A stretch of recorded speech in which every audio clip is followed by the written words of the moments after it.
मैंने कहा कि किसी ने मेरे चेहरे पर कुछ डाल दिया, तब भी मैं ये नहीं चाहती थी कि वो एसिड हो, पर उन्होंने कहा ये तो तेजाब है। मतलब मैं अगर बोलूँ तो मुझे मेरा दर्द याद नहीं है, पर मुझे मेरा डर याद है।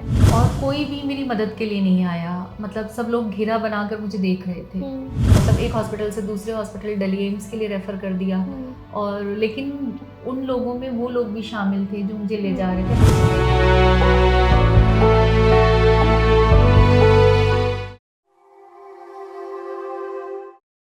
नमस्कार, ब्रेव बाइट्स में आप सभी का स्वागत है।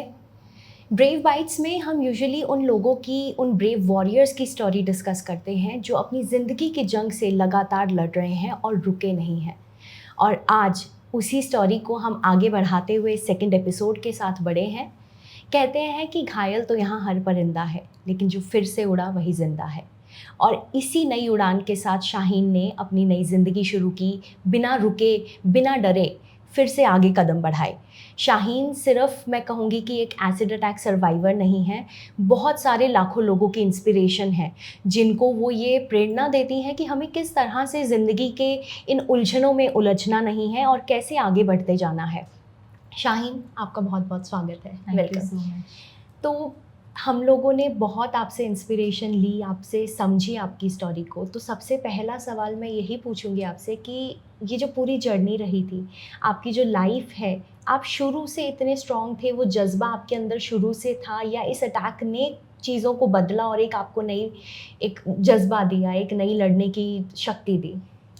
मैं वैसे तो कुछ अलग तरह की लड़की मैं बचपन से ही थी। मतलब अपने सपनों में जीती थी, कुछ अलग करना चाहती थी ज़िंदगी में। बिल्कुल। और लेकिन एक ऐसी फैमिली से थी जो कंज़र्वेटिव थी, और जहाँ एक ऐसे मोहल्ले से थी जहाँ पर लड़कियाँ ज़्यादा बाहर नहीं जाती, ज़्यादा पढ़ती लिखती नहीं हैं। लेकिन मेरा था कि मुझे कुछ करना है लाइफ में, कि लोग मुझे याद करें, कुछ ऐसा करना है। और इसी के चलते मैंने साल 2007 में अपना घर छोड़ दिया था, और मैंने एमबीए में एडमिशन ले लिया था, और मैं अपनी पढ़ाई कर रही थी, एक जॉब भी कर रही थी। तो थी तो मैं पहले से ही अलग, लेकिन कहूँगी एसिड अटैक के बाद ज़िंदगी को अलग नज़रिए से देखा। कि पहले सोच वही थी कि जो एक लेडी के लिए जो ब्यूटी है वो उसका चेहरा है, तो मैं भी वही सोचती थी।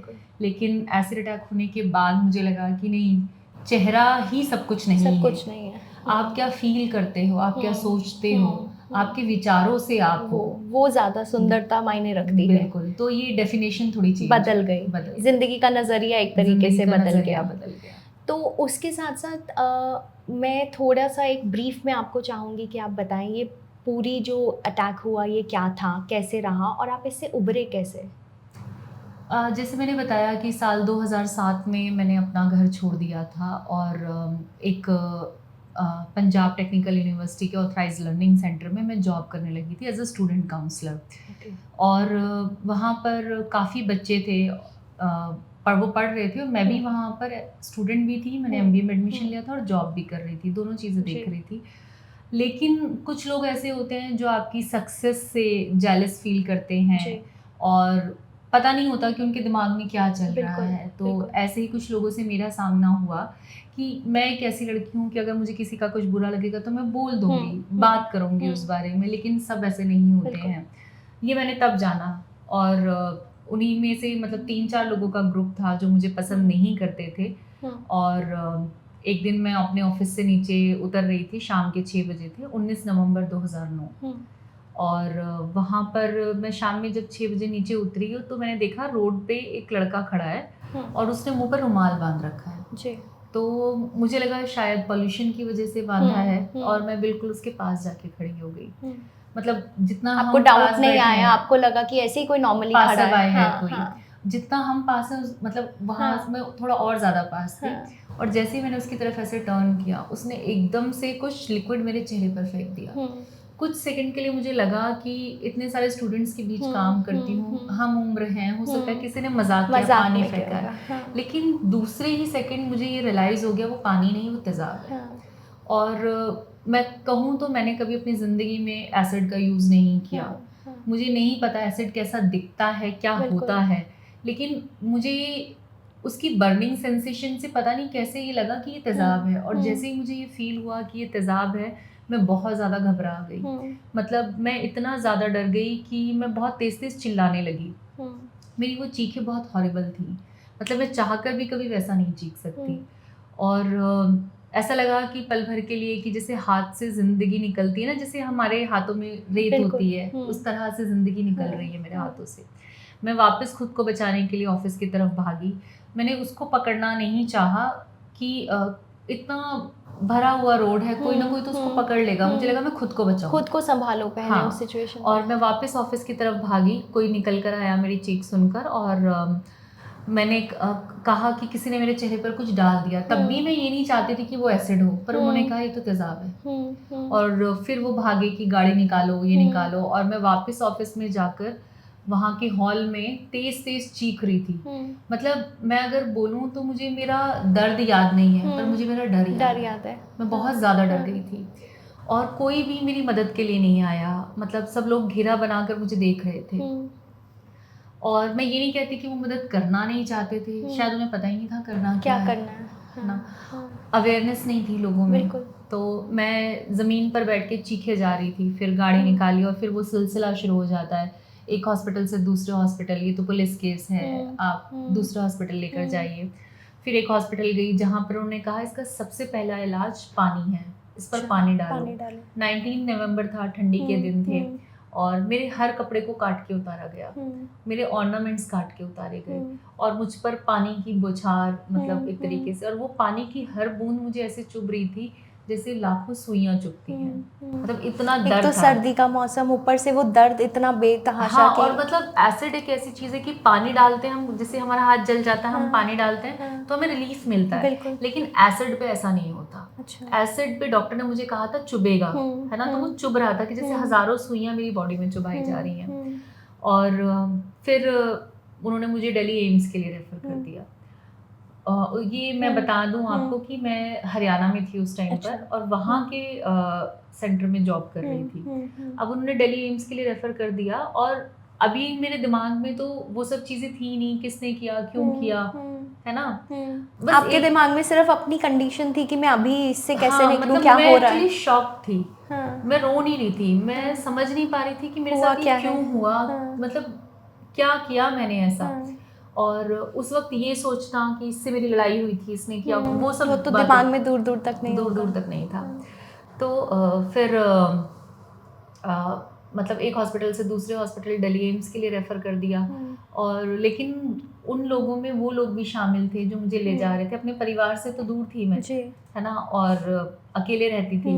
तो वो लोग भी शामिल थे जिन्होंने ऐसा ये किया था मेरे साथ, पर मुझे नहीं पता था। वो मुझे दूसरे हॉस्पिटल ले गए, पीजीआई रोड तक।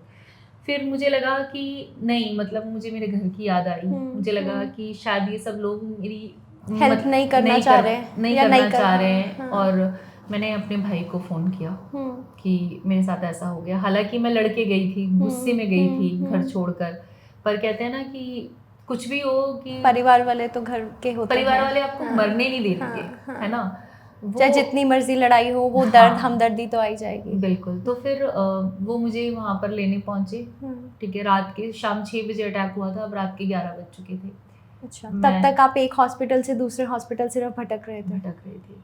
और फिर वहाँ से मुझे दिल्ली के लिए लाया गया। सुबह 4 बजे मैं दिल्ली के एक प्राइवेट हॉस्पिटल में थी, और वहाँ पर ये बातें हो रही थी जो अक्सर हम फिल्मों में देखते हैं। तो पुलिस केस है, ठीक है, तो कहा कि पुलिस को इन्फॉर्म कर दिया गया है, और अभी आप इलाज दीजिए। तो उन्होंने कहा कि अभी 5 लाख रुपए जमा कराइए आप। एक मिडिल क्लास फैमिली के लिए 2009 में 5 लाख एक बड़ा अमाउंट होता है।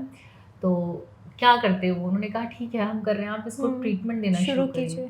मुझे एडमिट किया गया। सुबह 4 बजे से भी कोई डॉक्टर मेरे पास नहीं है, सुबह 7 बजे डॉक्टर मेरे पास आए। एक और चीज़ कि अब तक मेरी दोनों आंखें बंद हो चुकी थी, मतलब दोनों, क्योंकि राइट आई में तो एसिड भर के गया था, लेफ्ट आई में भी कुछ ड्रॉप्स चली गई थी, दोनों आंखें बंद थी, और मैं एक सर्जिकल आईसीयू में एडमिट थी। वहाँ पर फिर इलाज शुरू होता है, डॉक्टर आते हैं, पूछते हैं, और मतलब मेरी ड्रेसिंग करते हैं, और मेरी दोनों आंखें बताई उन्होंने कोमा में है, बहुत सीरियस कंडीशन है।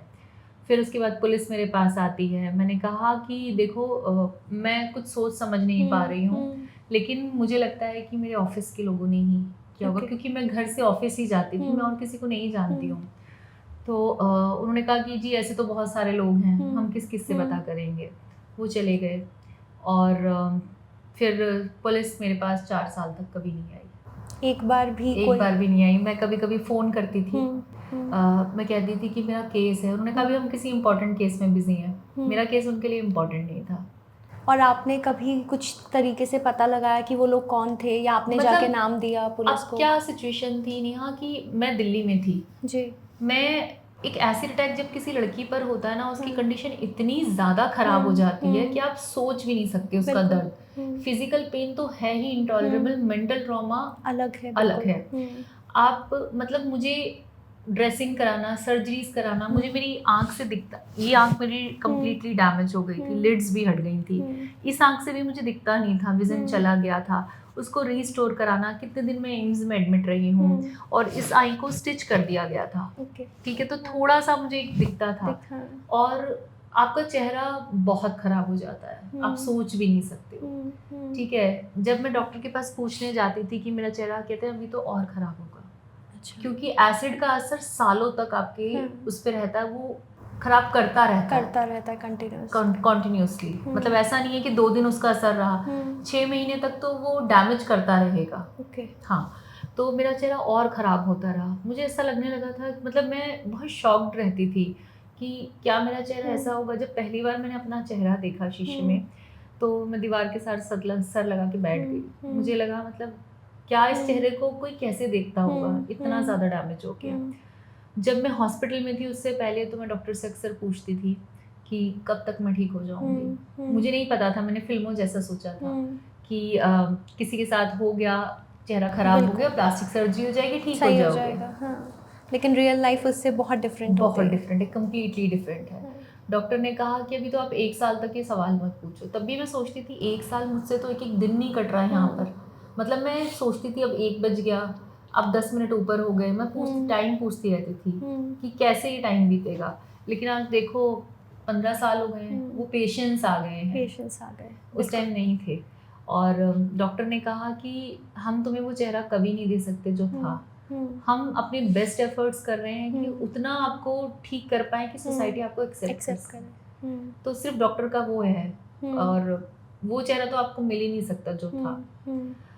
कई चीज़ें ऐसी भी होती हैं। एक बार मेरे भाई ने मुझे दिलासा देने के लिए बोला कि तुम घबराओ मत, हो सकता है पहले से अच्छा चेहरा हो जाए, है ना। मतलब तो उस टाइम जैसे हम सोचते हैं टीनेज में होते हैं, मुझे इस एक्ट्रेस की तरह दिखना है, इस एक्ट्रेस की तरह दिखना है, लेकिन उस दिन नहीं दिखना था मुझे किसी की तरह, अपने जैसा दिखना था, सिर्फ अपनी खुद की जो आइडेंटिटी थी, पहचान थी, वो चाहिए थी। मतलब क्योंकि मैंने ये जाना कि अपनी आइडेंटिटी इतनी इम्पॉर्टेंट है, वो मैंने तब जाना जब मेरा चेहरा मुझसे छीन लिया गया। उस दिन मेरा था कि मुझे किसी की तरह नहीं दिखना, मुझे सिर्फ खुद के जैसा दिखना है। तो खैर वो नहीं हो पाया। फिर धीरे धीरे कई साल डिप्रेशन में रही। मतलब मैं घर से बाहर नहीं निकलती थी, सिर्फ हॉस्पिटल जाना होता था, वो भी पूरा फेस कवर करके। ठीक है, और मैं अपनी बालकनी में नहीं जाती थी, टेरेस पे नहीं जाती थी। ठीक है, और ये ज़रूर है कि घर वालों को भी कहीं ना कहीं मुझसे ऐसा फील होता था कि उनके साथ कुछ लाइक बेइज्जती हुई है ना। समझ गए।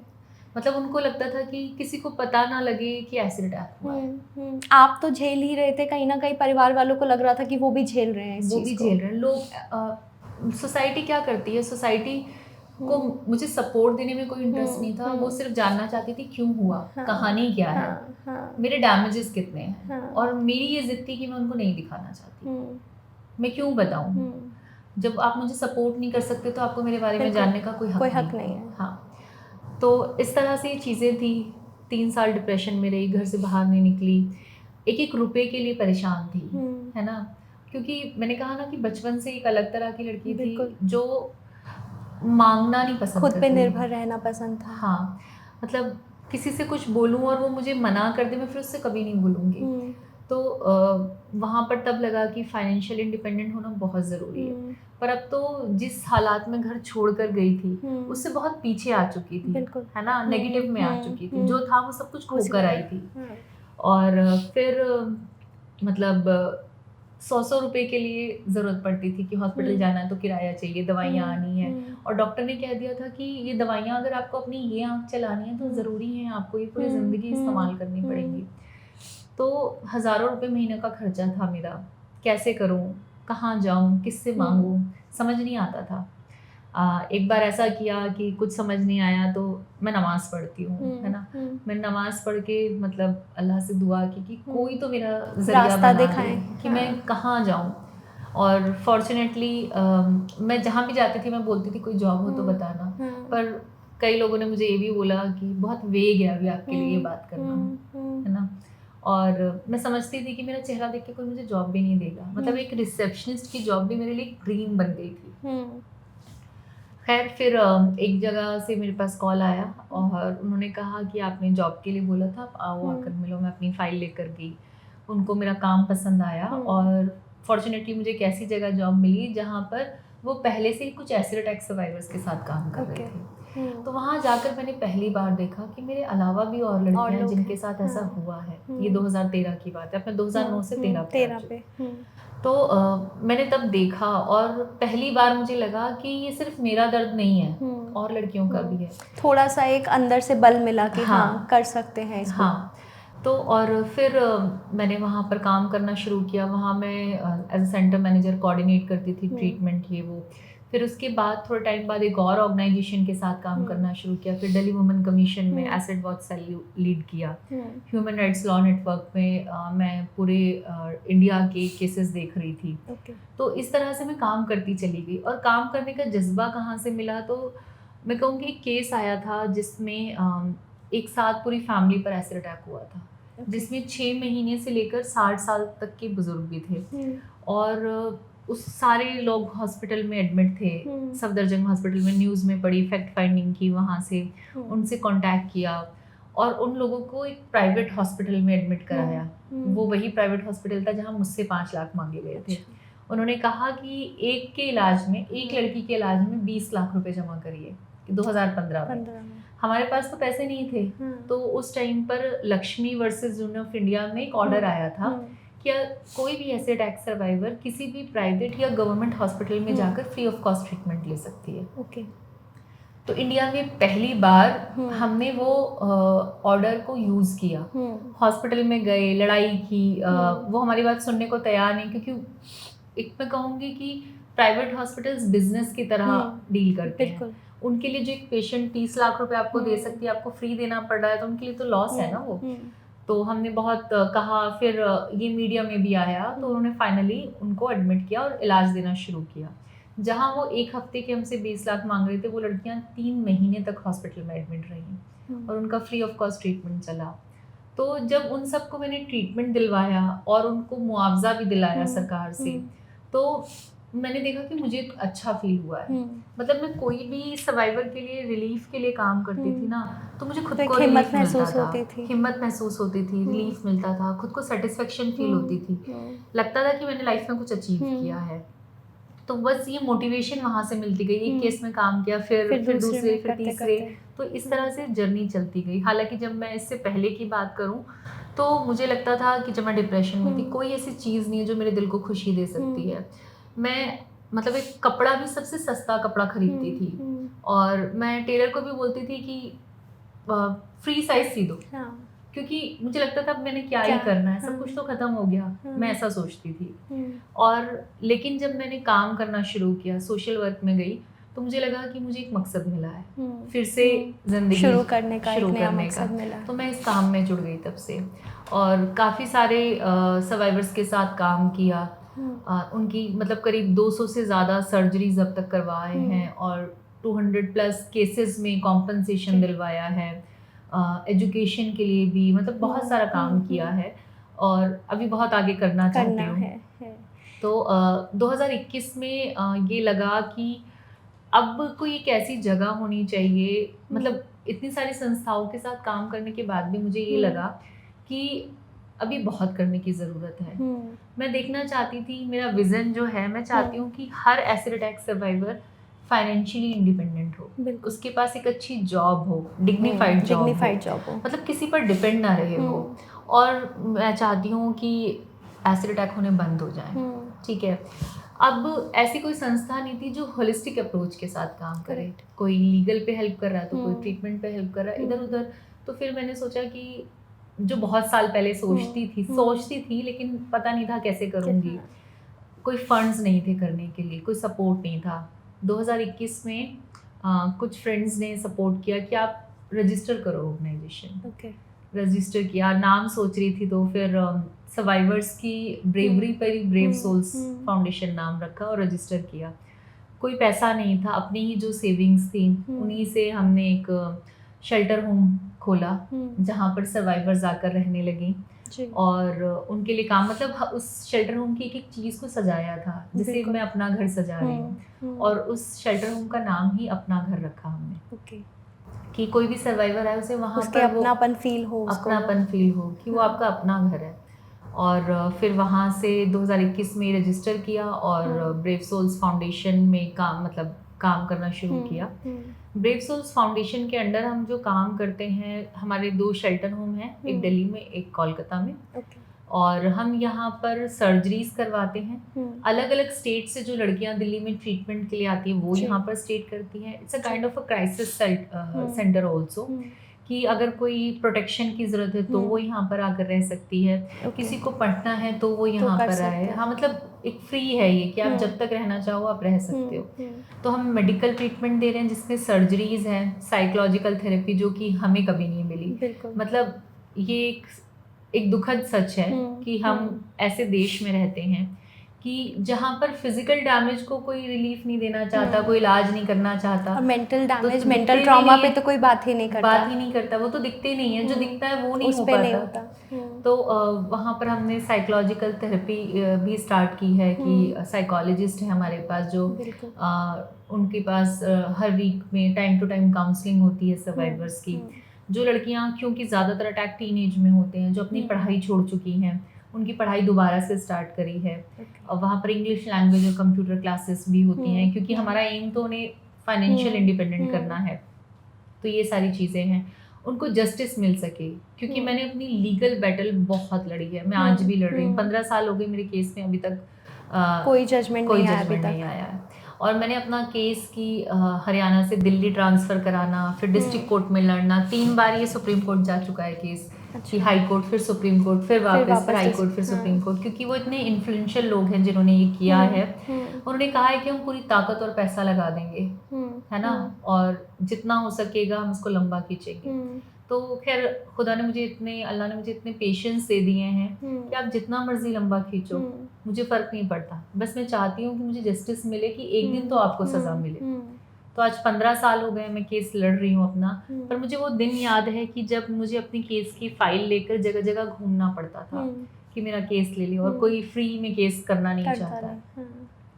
तो और मैं जाती थी, कई बार ऐसा होता था कि एक बार तो ऐसा हुआ कि मैं सड़क पर बैठ गई, बीच सड़क में अपनी फाइल लेकर रोने लग गई कि मैं सुबह 7 बजे से निकली हुई हूँ, पर कोई ऐसा दरवाज़ा नहीं मिला जो मेरा केस खुशी से लेना चाहे, जो उतनी अटेंशन दे मेरे केस को जितनी कि एक पेड क्लाइंट को मिलती है। तो वो वक्त भी मैंने देखा है ना। तो यहाँ पर इसीलिए हमने ब्रेव सोल्स फाउंडेशन के अंडर अपना लीगल सेल भी रखा है।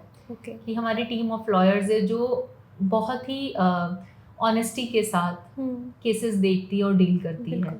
तो हम वो जस्टिस दिलाने के लिए भी हम काम कर रहे हैं, और एक फेयर कॉम्पनसेशन, कि एक सही मुआवजा मिल सके। क्योंकि कई सर्वाइवर ऐसी हैं जो ब्लाइंड हो गई हैं कम्प्लीटली एसिड अटैक में, मतलब वो पूरी ज़िंदगी डिपेंडेंट होके रहेंगी।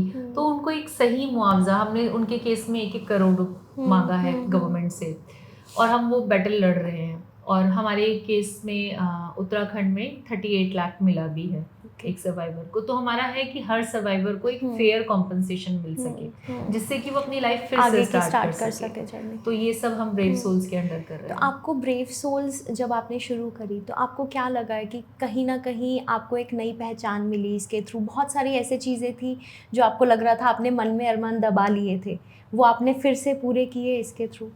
मतलब मैं कहूँगी कि मुझे इतनी उम्मीद नहीं थी कि ब्रेव सोल्स फाउंडेशन की ग्रोथ इतनी अच्छी होगी। मतलब ऑर्गेनाइजेशन खोल लिया था, कॉन्फिडेंस नहीं था कि कैसे मैं इसको कर पाऊँगी, बट फॉर्चुनेटली अल्हम्दुलिल्लाह कि ये बहुत अच्छे से ग्रो किया। और हाँ, मतलब पहचान भी मिल रही है। सबसे बड़ी बात है, जो मैं काम करना चाहती हूँ लोग उसमें सपोर्ट कर रहे हैं। और बिना फंडिंग के ये चलना मुश्किल था, बिल्कुल। लेकिन फॉर्चुनेटली हमें ये फंडिंग मिल रही है और हम ये काम कर पा रहे हैं। तो सोसाइटी के ये दो पहलू हैं। एक पहलू वो है वो लोग हैं जिन्होंने ये किया, और एक वो लोग हैं जो इसके डैमेज को Against कम कर रहे करना हैं। चाहते हाँ, हैं हाँ। और हमें सपोर्ट कर रहे हैं। बिल्कुल। तो सोसाइटी दोनों ही लोगों से है। दूसरी चीज़, बस मैं दोबारा उसी पॉइंट पे आऊँगी कि जो चैलेंजेस थे अटैक के बाद, वो कैसे रहे? आपको क्या लगता है कि वो चैलेंजेस कितना उन्होंने, क्या आपकी लाइफ पे फुल स्टॉप लगाने की कोशिश की, या कैसा रहा था वहाँ पे? देखो, मैं कहूँगी कि एसिड अटैक होने के बाद, acid attack is the most heinous crime जो आपके साथ होता है। बिल्कुल। मतलब ये आपके चेहरे पर दिखता है। मैं आज भी जब वो चीज़ याद करती हूँ, मेरी आंखों में ना आंसू आ जाते हैं कि शायद इससे बुरा कुछ नहीं हो सकता, है ना। किसी से, मतलब हमारे चेहरे पर एक पिंपल हो जाता है तो हम परेशान हो जाते हैं, डार्क सर्कल हो जाता है तो परेशान। आप सोचो, वो सर्वाइवर्स जिनका चेहरा ही छीन लिया गया, जिन्हें डिसेबिलिटी दे दी गई, है ना, उनके लिए तो उनकी पूरी आइडेंटिटी छीन ली गई। पूरी आइडेंटिटी छीन लेगी, उनका करियर, उनकी जो रोमांटिक लाइफ हो सकती थी, उनकी एजुकेशन, रिलेशनशिप सब चला गया, है ना। मतलब उनको कहाँ धकेल दिया। तो मुझे लगता है कि इससे वर्स्ट कुछ नहीं हो सकता। तो बहुत मुश्किल होता है इसके साथ जीना। मुझे याद है कि मेरी कोर्ट में लॉयर मुझे बोलती थी अपना डिसेबिलिटी सर्टिफिकेट बनवा लो। मैंने बहुत सालों तक वो भी नहीं बनवाया, क्योंकि मैं वो एक्सेप्ट ही नहीं करना चाहती थी कि मैं डिसेबिलिटी कैटेगरी में आती हूँ, क्योंकि मुझे दुख होता था। और आज भी कहीं लिखा होता है ना कि डिसेबिलिटी के लिए लाइन, विकलांगों के लिए, मैं उस लाइन में नहीं लगती। मुझे लगता है नहीं, मैं डिसेबल नहीं हूँ, है ना। तो वो एक्सेप्ट करना बहुत मुश्किल होता है, क्योंकि ये ऐसी चीज़ है जो आपके चेहरे पर दिखती है। आप कहीं जाते हो तो आपको लोगों की नज़रें आपको याद दिला देती हैं कि आप वो किस नज़र से आपको देख रहे हैं, है ना, क्योंकि वो दिखा देंगे कि आप उनमें से नहीं हो। तो डिस्क्रिमिनेशन बहुत होता है। और जहाँ पर हम इस सोसाइटी में रहते हैं जहाँ पर फेस को ही ब्यूटी माना जाता है ना, तो वहाँ पर अगर वो भी एक लड़की से छीन लिया जाए तो कितना मुश्किल हो जाएगा। उस तरह के माइंडसेट के लोगों के बीच में रहना कितना मुश्किल हो जाएगा। क्योंकि हम जो भी बात करें कि पर आज भी समाज में ये सोच है, बिल्कुल है ना, बिल्कुल, वो नहीं बदली है। और ये बड़े दुख की बात है ना। तो सोसाइटी सपोर्ट करे, हम ये चाहते हैं। सोसाइटी सपोर्ट नहीं करती, समझती नहीं है, सपोर्ट समझती करना नहीं है, बिल्कुल।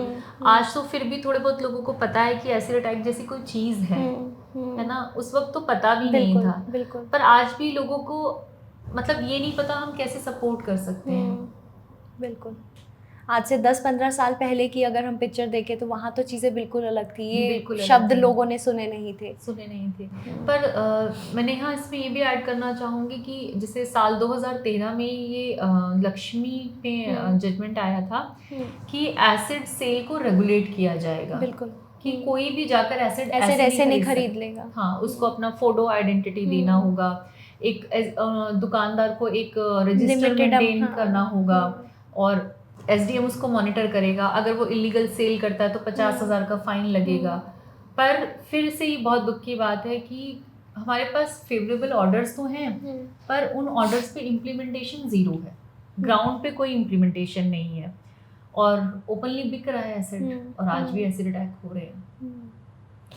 आपने बोला आपने 2007 में घर छोड़ा था, तो वहाँ पर लाइफ चैलेंजिंग कितनी थी? अकेले रहना, खुद के लिए लड़ना, सर्वाइवल के लिए कैसे क्या करना है, जॉब ढूंढनी है, पढ़ाई भी करनी है, वो सारी चीज़ें कितनी चैलेंजिंग रही थी?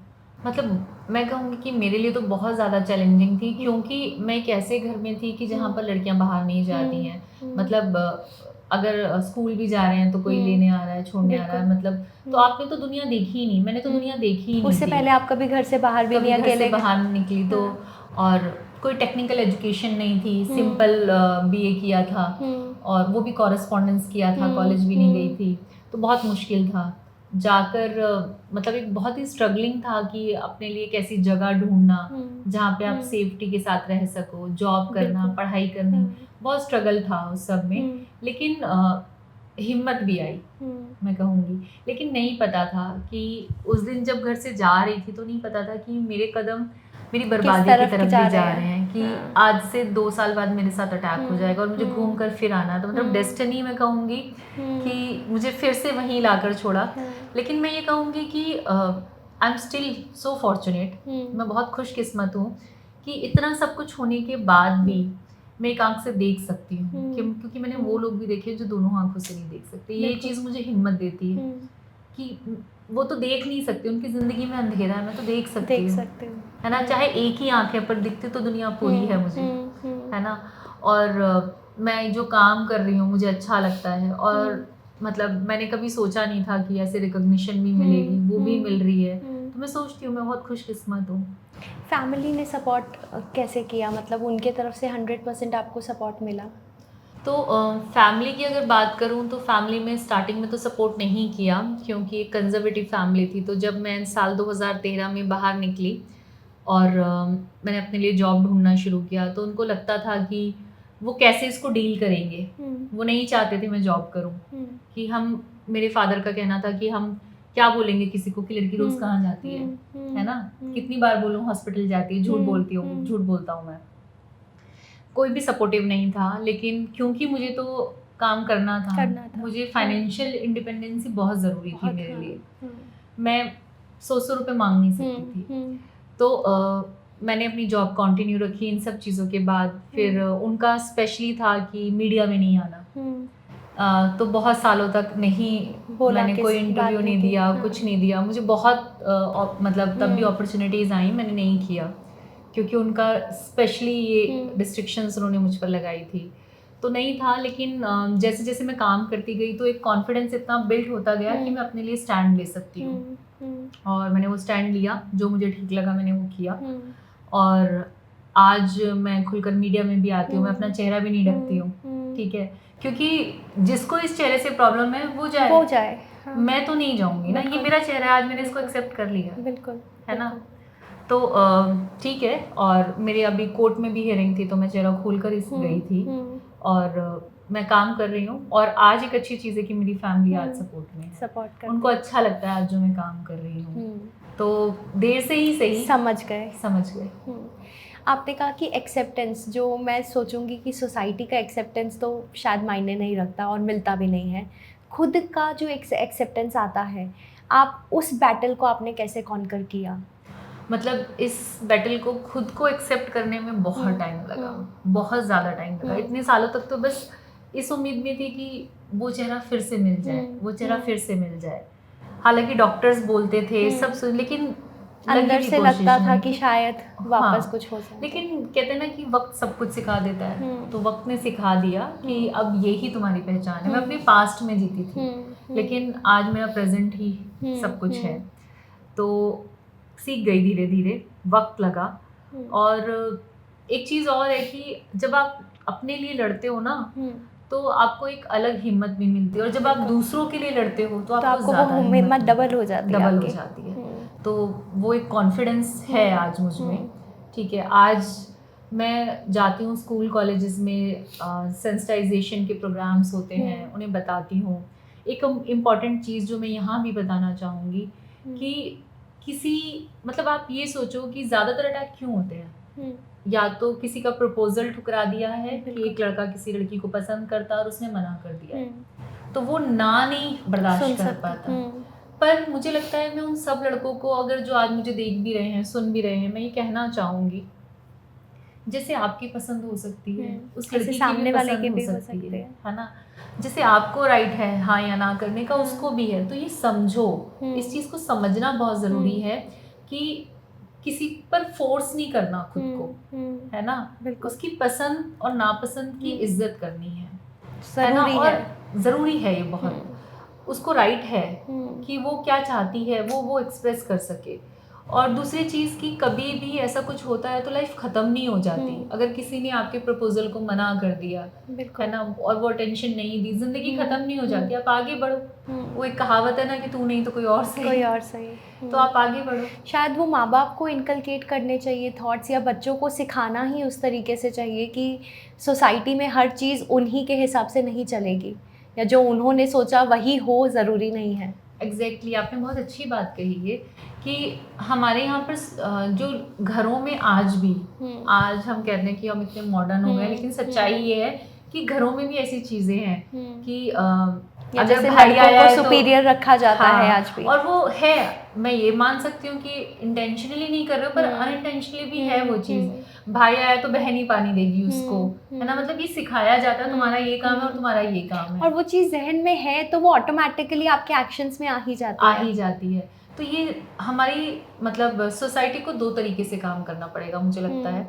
एक तो हमारे लॉ को स्ट्रिक्ट होना पड़ेगा कि जो इस तरह के केसेस हैं उसमें फास्ट ट्रैक किया जाए, 6 महीने के अंदर जजमेंट आ जाए, स्ट्रिक्ट पनिशमेंट हो उनको, है ना, लाइफ इम्प्रिजनमेंट होनी चाहिए, ताकि किसी की इतनी हिम्मत ना हो सके वो दोबारा ऐसा कुछ करे, है ना, उसको सबक मिलना चाहिए। और जिसने किया है वो ये सोचे काश मैं ऐसा नहीं करता। जैसे आज मैं सोचती हूँ ना मेरे साथ ऐसा क्यों हुआ, वो सोचे मैंने ऐसा क्यों किया, है ना, तो ये एक होना बहुत जरूरी है।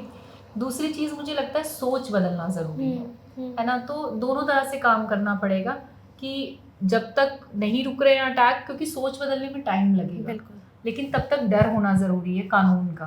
तो वो मुझे लगता है कि इसमें हम पीछे हैं, क्योंकि जैसे मेरा केस है 15 साल से चल रहा है, तो वो कोई डर ही नहीं रहेगा ना उसमें कि मैं तो 15 साल बाद देख लूंगा क्या होना है। जिसने 15 साल खींच दिया उनको लगेगा आगे और खिंच जाएगा। तो एक इस चीज़ में ज़रूरत है, दूसरी सोच बदलने की ज़रूरत है, तीसरी जो इस तरह के विक्टिम्स हैं, सर्वाइवर्स हैं, उनको सपोर्ट करने की ज़रूरत है, एक्सेप्ट करने की बेसिकली ज़रूरत है। सपोर्ट तो हर इंसान कर देता है, लेकिन वो एक्सेप्टेंस अंदर से नहीं आ पाती है। और देखो ना, हम देखते हैं आज भी अगर हस्बैंड है, अगर हम बात करें और हस्बैंड वर्किंग है तो वो आकर मतलब कि मैं काम करके आया हूँ, लेकिन वाइफ है वो घर का भी संभाल रही है और वो काम भी कर रही है, वो भी वर्किंग है। हस्बैंड बाहर तो किसी से नहीं लड़ेगा, है ना, वो ऑफिस में अगर उसके बॉस से उसको डांट पड़ गई है, उसका दिमाग इतना काम करता है कि मुझे रास्ते में नहीं लड़ना, लेकिन वो घर आके उस पर गुस्सा उतारेगा, क्योंकि वहाँ उसको लगता है कि ये मेरा राज है, यहाँ मेरी हुकूमत चलती है ना, तो वहाँ पर वो अपनी हुकूमत दिखाएगा, वो अपनी वाइफ से डांटेगा, मारपीट यहाँ पे मैं सुपीरियर हूँ, यहाँ मैं जो चाहूँ वो कर सकती। अगर तुम्हें सच में बुरा लगा हुआ था तो बाहर लड़ते ना किसी से, बाहर लड़कियों को कुछ कहते, लेकिन नहीं, तुम वहाँ की जहाँ पर मैं सुपीरियर हूँ, मेरी अथॉरिटी है, तुम वहाँ जाके करते हो, फिर डोमेस्टिक वायलेंस होता है। तो मैं कहूँगी कि ये जो एसिड अटैक है, जेंडर बेस्ड वायलेंस है, तो कहीं ना कहीं वो सोच से आता है। बिल्कुल, कि जहाँ पर आपको ये लगता है ना कि मैं सुपीरियर हूँ। एसिड अटैक भी इसी वजह से होते हैं कि वो ईगो हर्ट हो जाती है। दो तरह के केसेस होते हैं। तो मैंने बताया जहाँ पर मतलब ये वन साइडेड अट्रैक्शन हो गया, जेलेटेड लवर करता है, दूसरा हो गया हस्बैंड ने वाइफ के साथ किया। बिल्कुल, है ना, हमने ये तो नहीं सुना किसी वाइफ ने हस्बैंड के साथ ऐसा किया, है ना। तो वो सोच में ही हमें चेंज लाने की ज़रूरत है। सोच बदलेंगे तो शायद आगे जाके हमारी सोसाइटी धीरे धीरे उन चीज़ों के लिए अवेयर हो जाए। बिल्कुल, नहीं तो हम ये सोचेंगे ना, नेहा क्या हम डेवलपिंग कंट्री हैं, हम कैसे डेवलप होंगे जब हमारी जो आधी पॉपुलेशन है वो फीमेल है ना, 50% हम फीमेल हैं, और वही फीमेल्स पर एसिड अटैक और रेप और डोमेस्टिक वायलेंस ये सब हो रहा है, जिससे कि इतनी लड़कियां डिसेबल हो जाएंगी। तो कैसे हम प्रगति पर हैं? बिल्कुल, कैसे हम डेवलप कंट्री कभी होंगे? सही कहा। तो इसीलिए हमें प्रोटेक्शन की, सिक्योरिटी की, है ना, और एक होता है ना कि हमें एक ऐसे समाज की ज़रूरत है जो इक्वालिटी हो, जहाँ पर डर ना हो। क्या हम कभी अपने बेटे को रोकेंगे रात की 11 बज रहे हैं, तुम बाहर मत जाओ, किसी को छेड़ोगे, लेकिन लड़की को तो हम रोकेंगे कि तुम्हें कोई छेड़ेगा, लेकिन छेड़ता कौन है? लड़की तो छेड़ते हैं, उनको घर में रखने के लिए कोई नहीं बोलता। तो आज जो सोर्स है उसको नहीं रोकते, बल्कि जो टारगेट है हम उसको कंट्रोल करने की कोशिश करते हैं ना। बाकी हमें ये देखना चाहिए कि आज भी आप या मैं, कोई भी अपने घर में कि 11 बज गए हैं, सेफ नहीं है, जल्दी आ जाओ, है ना, फोन आता रहेगा घर से, बिल्कुल पहुंच जाओ। मैं समझती हूँ उनका कंसर्न ठीक है, कंसर्न ठीक है, लेकिन हो किस वजह से रहा है वो तो देखो। उसकी जड़ों को हमें शायद तो नए तरीके से सींचना होगा या उसको अलग दिशा देनी होगी। बिल्कुल। दूसरा एक चीज़ और मैं आखिरी सवाल पूछना चाहूँगी कि और भी बहुत सारे ऐसे एसिड अटैक सर्वाइवर्स हैं, जैसे आपको भी बहुत सारे एनजीओ में जाके पता चला कि मैं अकेली नहीं हूँ और बहुत सारी ऐसी जंग लड़ रहे हैं लोग, और शायद ऐसे भी हैं जो अभी तक उस सदमे से उभरे नहीं हैं, उस हादसे के गम में अपने आप को डीमोटिवेट करते चले जा रहे हैं। तो उनको आप एक क्या मैसेज देना चाहेंगे कि हुआ जो हुआ, अब आगे के लिए रास्ता बंद नहीं हुआ है। तो जो भी एसिड अटैक सर्वाइवर हैं या जो भी महिलाएं हैं जो मुझे सुन रही हैं, मैं उन सबसे ये कहना चाहूँगी कि हार तब होती है जब आप हार जाते हो, है ना। वो कहते हैं ना, मन के हारे हार, मन के जीते जीत। तो जहाँ आप ये सोच लोगे ना मैं हारी नहीं हूँ, आप आगे बढ़ जाओगे। और एक ये सच्चाई है कि जब तक जिंदगी है ना तब तक उम्मीद है ना। तो वो उम्मीद बनाए रखो, क्योंकि जब आंखें हमेशा के लिए बंद होती है, अंधेरा तभी होता है ना। तो जब तक जिंदगी है तब तक उम्मीद को मत छोड़ो। जो हो गया, मैं मानती हूँ बुरा हुआ, नहीं होना चाहिए था, लेकिन वो हो चुका, उसे छोड़ दो। जो बचा है उसे संजो के रखो, है ना, उसे संभाल के रखो, बिल्कुल, है ना। और किसी के भी साथ कुछ गलत हो, अपने ही साथ गलत हो तो आवाज़ उठानी, पर किसी दूसरे के साथ जब गलत हो तो और भी ज़्यादा तेज़ आवाज़ उठानी है, बिल्कुल, है ना।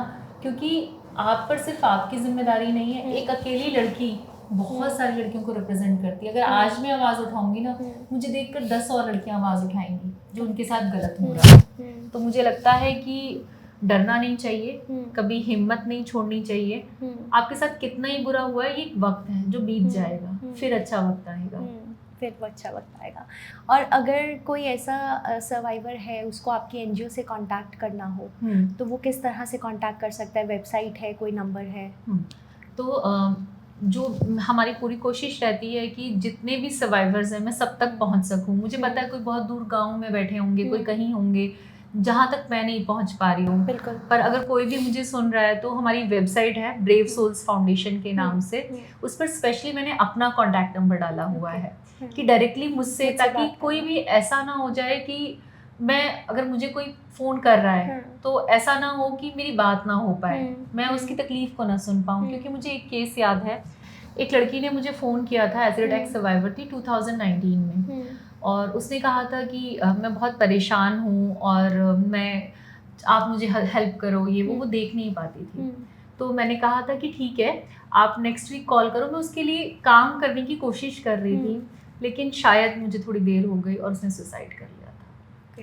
तो मुझे वो याद है, और मैं नहीं चाहती कि किसी की भी बात सुनने में मुझे देरी हो जाए, इसलिए मैंने वेबसाइट पे अपना नंबर डाला है कि कोई भी कभी भी, मतलब रात के 2 बजे हूँ, मुझे डायरेक्टली कॉल करो, है ना। और मेरी पूरी कोशिश रहेगी कि जितना भी हो सके मैं उसके लिए सपोर्ट, उसका जरिया बन सकूं, उसको थोड़ा सा भी रिलीफ प्रोवाइड कर सकूं, तो वो मेरी खुशकिस्मती है जी।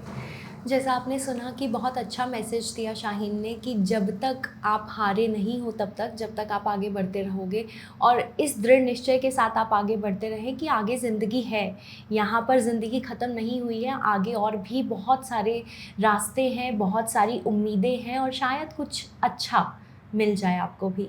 अगली कड़ी में किसी और नए गेस्ट के साथ एक बार फिर से जुड़ेंगे, तब तक के लिए धन्यवाद। अगर आप भी लेना चाहते हैं देश दुनिया की तमाम जानकारी तो आज ही सब्सक्राइब करें हमारे चैनल को। साथ ही नीचे दिए बेल आइकन को जरूर दबाएं ताकि हर अपडेट आप तक पहुंच सके।